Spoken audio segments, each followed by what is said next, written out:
स्वागत है दोस्तों आपका गोप एकेडमी में।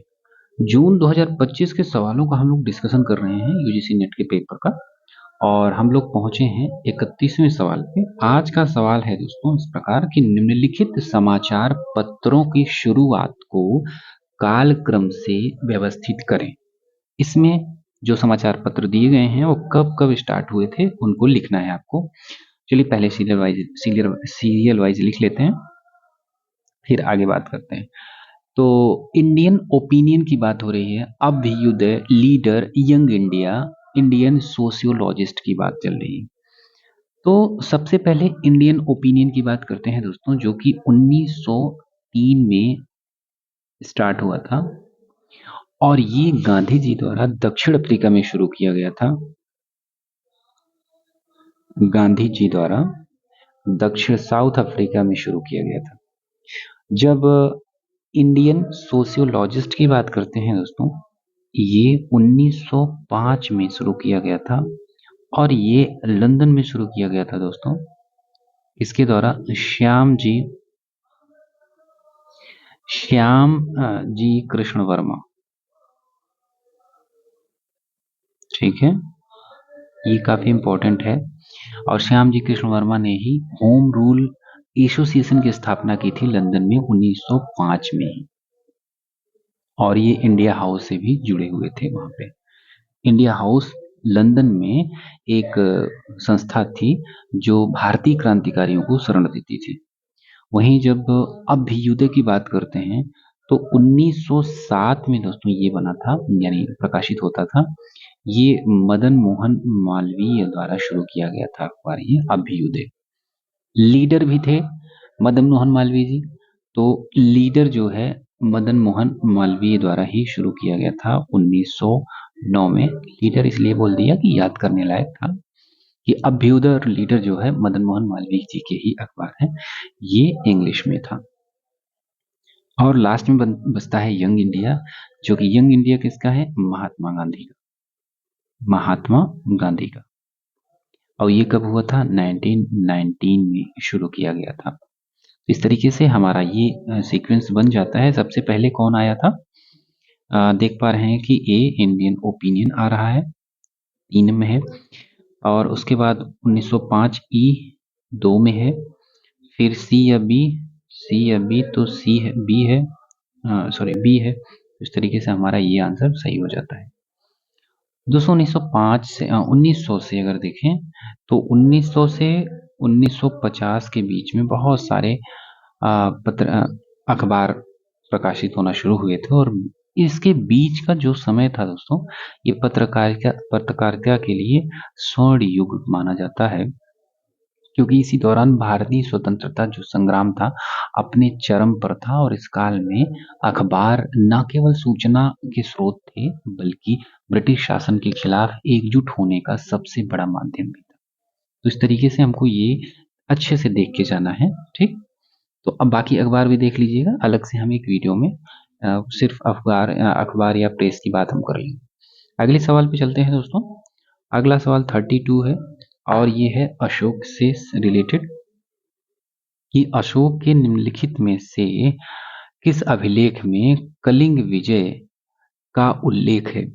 तो ये कई बार सवाल दोस्तों पूछा गया है कि आपका कलिंग विजय जो था अशोक का किस अभिलेख में है। क्या ये शिलालेख 7th में है, शिलालेख 8th में है, या 13th में है, या 12th में है, किस में है? तो दोस्तों ये बिल्कुल सिंपल और आसान सवाल ये होता है कि लास्ट में हम लोग 13th, क्योंकि बहुत बार पूछा गया है इसलिए ऐसा हो रहा है। ये 13वें शिलालेख की बात कर रहा है कि अशोक का सबसे बड़ा शिलालेख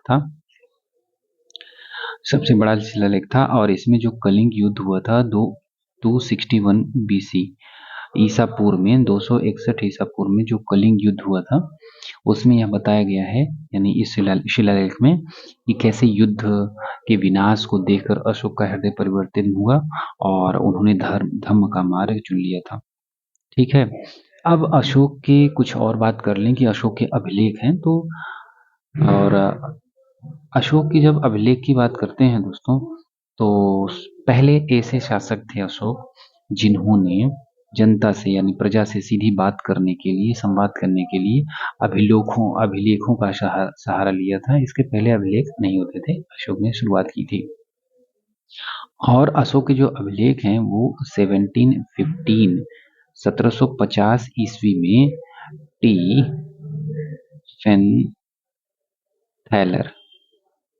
स्टीफन थैलर ने खोजा था पहली बार, और इनको पढ़ने का जो श्रेय जाता है 1837 ईस्वी में सबसे पहले इनकी भाषा को जेम्स प्रिंसेप ने पढ़ा था। जेम्स प्रिंसेप ने सबसे पहली बार पढ़ा था, सफलता पाई थी पढ़ने में, कह सकते हैं। और इनकी लिपि और भाषा की बात करें तो ये काफी इंपॉर्टेंट हो जाता है दोस्तों, लिपि और भाषा। जहां भाषा की बात होती है तो अधिकांश जो है प्राकृत भाषा में ही था, अधिकांश यानी मैक्सिमम कह सकते हैं कि जितने अभिलेख थे वो प्राकृत भाषा में थे। लेकिन लिपि में दोस्तों ये 4 प्रकार की लिपियां आ जाती हैं अशोक के अभिलेख में।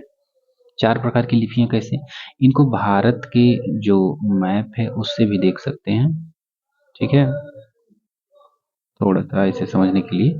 पहले देखते हैं कि ब्राह्मी लिपि है, दूसरा है खरोष्ठी लिपि, और तीसरा है आरामी, और चौथा है ग्रीक। ठीक है, ये जो 2 थी ये अफगानिस्तान में थी, ठीक है, अफगानिस्तान। और जो खरोष्ठी लिपि है ये उत्तर पश्चिम भारत और पाकिस्तान यहाँ पे थी, उत्तर पश्चिम भारत और पाकिस्तान। और ये जो ग्रीक और अरामाइक है ये अफगानिस्तान यहाँ पे पहुंचे। और ब्राह्मी लिपि जो होती है वो पूरे भारत में पाई जाती है, पूरे भारत में जो शिलालेख मिले हैं वो ब्राह्मी लिपि में ही है। अब अभिलेखों के प्रकार की बात करें तो इनके अभिलेख जो हैं दोस्तों, अभिलेख 3 प्रकार के हैं। पहला कौन सा है, ये शिलालेख है, शिलालेख यानी रॉक एडिक्ट होते हैं, एडिक्ट्स थे। दूसरा है स्तंभ लेख का है पिलर एडिक्ट्स। थर्ड गुहा लेख है, गुहा मतलब होता है गुफा, ये केव इंस्क्रिप्शंस होते हैं जो गुफाओं में होते हैं, गुफाओं की दीवारों पर बनाए गए हैं, जैसे बराबर की गुफाएं हैं उसमें मिले हैं कुछ चित्र, कुछ लेख।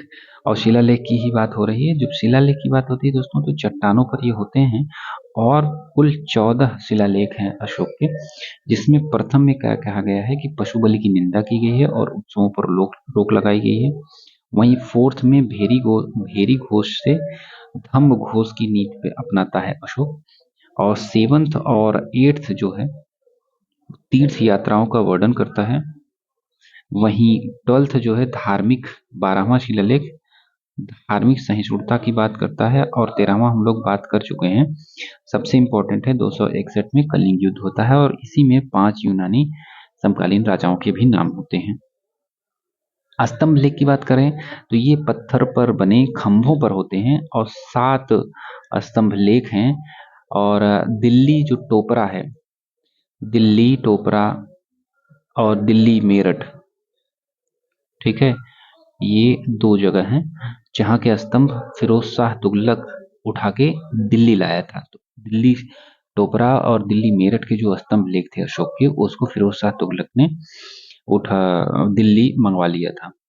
और सारनाथ का जो स्तंभ लेख है, सारनाथ का स्तंभ लेख है, और इसी से जो भारत में एम्बलम है यानी राजकीय चिन्ह लिया गया है, इसी अशोक के स्तंभ से, इसी को बोलते हैं, ये सारनाथ स्तंभ से लिया गया था। वहीं एक और आता है दोस्तों रुम्मिन देई अभिलेख, जो कि नेपाल में पड़ता है।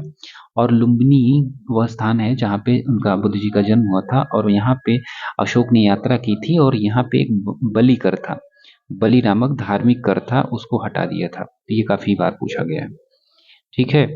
इस तरीके से हमारा ये अशोक के कुछ शिलालेखों के बारे में हम लोगों ने बात कर ली। अगले सवाल पे चलते हैं दोस्तों, 33 है। और अगला सवाल है कि संस्कृत नाटक एक है स्वप्नवास दत्ता, ठीक, स्वप्नवास दत्ता के लेखक कौन है? कालिदास हैं, भवभूति हैं, भास हैं, भारवी हैं, आपको बताना है। तो इन पे बात करते हैं दोस्तों। स्वप्नवास दत्ता जो है ये प्रसिद्ध नाटक है और इसमें है राजा उदयन और राजकुमारी वासवदत्ता की कहानी। प्रेम कथा कह सकते हैं, लव स्टोरी है। और इसको किसने लिखा था? भास ने लिखा था, भास ने। अब भास कौन है? भास दोस्तों संस्कृत के महान नाटककार हैं। ठीक है, संस्कृत के महान नाटककार हैं और कालिदास के भी पहले आए थे। और इनके कुल 13 नाटक है दोस्तों, 13 नाटक हैं। और इन 13 नाटक को मिला के क्या बोला जाता है? भास चक्र बोला जाता है, कहा जाता है। और भास के नाटकों में, इन 13 नाटकों में प्रमुख रूप से एक तो स्वप्नवास दत्ता है ही, और एक और है प्रतिज्ञा योग योगंध रायण, प्रतिज्ञा योगंध रायण। एक और है पंचरात्र, और लास्ट है ये दूत वाक्य। ये काफी इंपॉर्टेंट है चारों, स्वप्नवास दत्ता, प्रतिज्ञा योगंधरायण और पंचरात्र और दूत वाक्य। ये है भास के नाटक, प्रमुख नाटक। और भास अपनी सरलता, गतिशीलता और मंचन की सुगमता के लिए जाने जाते हैं, ये आपको ध्यान रखना है। ये बहुत अच्छे से लिखते थे, बड़ा इंटरेस्टिंग वे में। वहीं जब कालिदास की बात होती है दोस्तों, तो कालिदास को भारत का शेक्सपियर बोला जाता है, भारत का शेक्सपियर। और इनको एक कवि कुलगुरु उपाधि दी जाती है, इस नाम से भी जाना जाता है। और कालिदास दोस्तों थे गुप्त काल के, और प्रमुख रूप से ये चंद्रगुप्त विक्रमादित्य के 9 रत्नों में से एक थे। और 9 रत्नों में कौन आते हैं? पहला तो कालिदास हैं, धन्वंतरी हैं, छपड़क हैं, अमर सिंह, शंकु, बेताल भट्ट, घटकरपर, वराहमिहिर और वर्रुची। ये 9 थे, जिसमें गुप्त काल के चंद्रगुप्त द्वितीय के शासनकाल में 9 रत्न कहे जाते हैं, जिसमें कालिदास भी थे। अब कालिदास के प्रमुख नाटकों की बात करें दोस्तों, तो नाटक में अभिज्ञान शाकुंतलम, विक्रमोर्वशीयम और मालविकाग्निमित्रम। अभिज्ञान शाकुंतलम, विक्रमोर्वशीयम और मालविकाग्निमित्रम, ये नाटक हो जाते हैं। जबकि महाकाव्य कौन है? रघुवंशम और कुमार संभव। रघुवंशम नाटक है एंड कुमार संभव, ये महाकाव्य हैं। सॉरी, नाटक बोल दिया। रघुवंशम और कुमार संभव जो है कालिदास के महाकाव्य हैं। और वहीं गीति काव्य की बात होती है, तो गीति काव्य की बात हो रही है तो मेघदूतम एंड ऋतु संहारम, ऋतु संहारम, ये गीति काव्य है। तो अलग अलग याद रखना होता है दोस्तों। जो नाटक है कालिदास के काफी इंपॉर्टेंट है, अभिज्ञान शाकुंतलम, विक्रमोर्वशीयम और मालविकाग्निमित्रम है। जबकि महाकाव्य है रघुवंशम और कुमार संभव। गीति काव्य है मेघदूतम और ऋतु संहारम। उनके साहित्य में प्रकृति और मानवीय भावनाओं का अद्भुत मिलन देखने को मिलता है। और इसके बाद कौन से बचते हैं? भवभूति हैं। अगर भवभूति की बात करें तो एक मिनट, भवभूति यहां देख ले रहे हैं, भवभूति। ठीक है, तो दोस्तों भवभूति करुण रस सम्राट थे, करुण रस सम्राट माने जाते हैं। और ये 8th सेंचुरी में थे, महान नाटककार थे। नाटककार ऐसे ही आता है, कई नाटककार दे देंगे, एक पूछ लेगा। और कन्नौज के राजा यशोवर्मन के दरबार में रहते थे। भवभूति कन्नौज के राजा यशोवर्मन के दरबारी थे। इनकी रचनाएं काफी इंपॉर्टेंट है दोस्तों। उत्तर रामचरितम, दूसरा है मालती माधव, भवभूति की है। और है चरितम। ठीक है, ये 3 है। और ये उत्तर रामचरितम है, ये रामायण के उत्तर कांड से प्रेरित है और इसमें राम सीता के वियोग को दर्शाया गया है। दोस्तों इसमें संस्कृत साहित्य की बात करेंगे तो सबसे भावुक नाटक माना जाता है उत्तर रामचरितम, जो कि राम सीता के वियोग पर आधारित है। वहीं भारवी है, थोड़ा इनकी बात करते हैं। 6th सेंचुरी में प्रसिद्ध कवि थे ये दोस्तों। इन्होंने किरातार्जुनीयम लिखी, किरातार्जुनीयम लिखी है। संस्कृत के 5 महाकाव्यों में से एक माना जाता है और भारवी अपने अर्थ गौरव के लिए प्रसिद्ध है। अर्थ गौरव क्या होता है दोस्तों? कम शब्दों में गहरा अर्थ भर देना, यानी सागर में गागर भरने की बात होती है इनसे। ठीक है, अगले सवाल पे चलते हैं। अगला हमारा सवाल है भारतीय परिषद अधिनियम 1861 से। तो इसमें आपको बताना है कि निम्नलिखित में से कौन से कथन सत्य हैं। पहला है दोस्तों कि गवर्नर जनरल परिषद के साधारण सदस्यों की संख्या बढ़ाकर 5 कर दी गई थी। तो इस पे बात करते हुए चलें तो थोड़ा जल्दी हो जाएगा। गवर्नर जनरल की जो परिषद थी उसके साधारण सदस्यों की संख्या बढ़ाकर 5 कर दी गई थी। क्या ये सही है? तो दोस्तों ये ठीक है कि 5वां जो सदस्य जुड़ा था वो विधि सदस्य था, विधि सदस्य था के रूप में जुड़ा था। और विधायन के लिए गवर्नर जनरल की परिषद में 6 से कम किंतु 12 से अधिक सदस्य जोड़े गए थे। क्या ऐसा है? तो जी हाँ, बिल्कुल ऐसा है कि हाँ 6 से कम और 12 से अधिक, 6 से कम किंतु 12 से अधिक सदस्य जोड़े गए थे। ये कौन सी बात हुई? परिषद में 6 से कम और किंतु 12 से अधिक सदस्य जोड़े गए थे।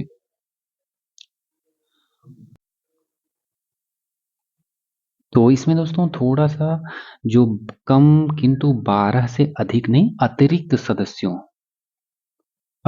सदस्यों को जोड़े गए, यानी कम से कम 6 हो सकते हैं और अतिरिक्त 12, कम से कम 6 और अधिकतम 12 अतिरिक्त सदस्य एडिशनल मेंबर्स जोड़ने का प्रावधान था। तो ये दोस्तों ठीक है, ये भी ठीक है। तो कोई भी विधेयक विधायी परिषद में प्रस्तुत की या किया जा सकता था। तो ये सी क्या है कि विधायी परिषद में कोई भी विधेयक बिना रोक टोक के पेश नहीं किया जा सकता था। यानी कुछ तो रोक टोक होगी, जैसे ऋण, वित्त, धर्म, सेना और विदेशी मामलों के संबंधित जो विधेयक थे दोस्तों, वो गवर्नर जनरल की पूर्व अनुमति के बिना नहीं पेश हो सकते थे, अनिवार्य था। तो ये गलत है।